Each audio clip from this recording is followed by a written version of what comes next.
I have this trailer here that's 3D printed, and as you can see, it arrived horribly warped. And what happens is, I think this happens during shipping. I don't think it actually comes from the supplier.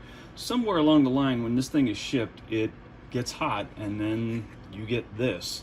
This is the worst one that I've got so far. So what I've done here is I've measured the inside of this, and I made this little jig to see, as an experiment, if I can straighten it up. So we're going to try and do this without breaking it, and I may need to soften it just to even get this jig in here. So what we do is we're just going to hold it in front of this space heater, like so.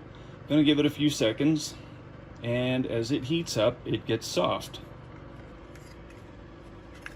And due to the amount of warping, this may take a little bit, but we'll see.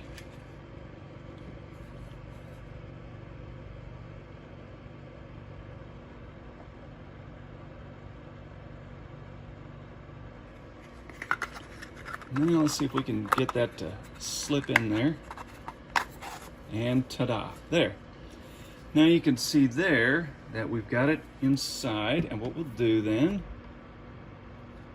is, actually, I'm going to put that there. I don't want all of these parts to get warm. I don't want them to warp. I just want to straighten up the sides.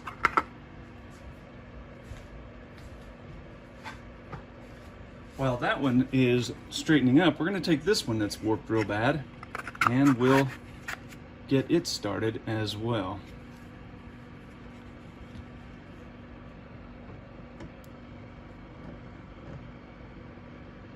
Okay.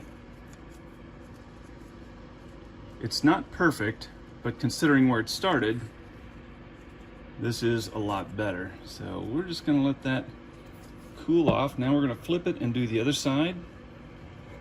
And then we'll get this one going.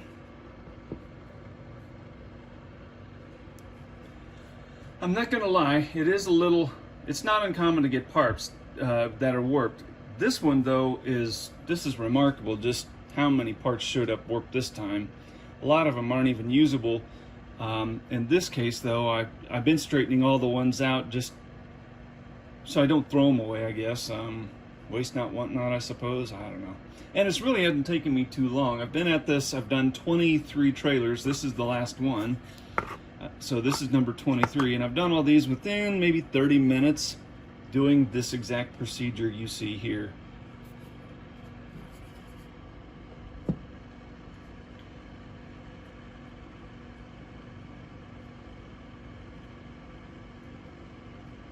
And this one was actually bowed out a little bit, and we've straightened that up. Okay. Next, so after I've done that, I will go ahead and turn on my air conditioner and cool it off while it's still on the jig. And when that happens,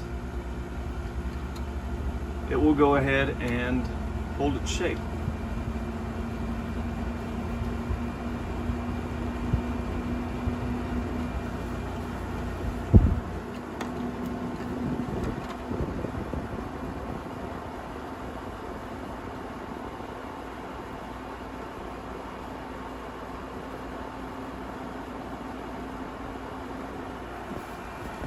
Okay, that is hand cool.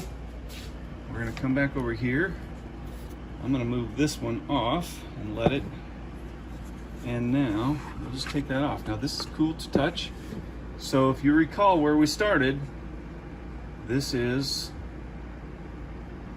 vastly improved. Now it's not perfect, and I don't know that I would sell this to, but I wouldn't sell this to a client or to a customer. I would sell it as a second maybe.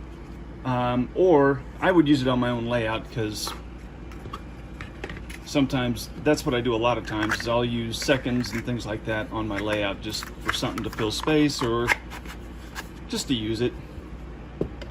And there we go. This one is still pretty warm to the touch. I'm going to take it out. You can see just how easily that moves once it gets warmed up. But I have done this process with all sorts of things. Rollover tarp frames, different odd parts that show up warped.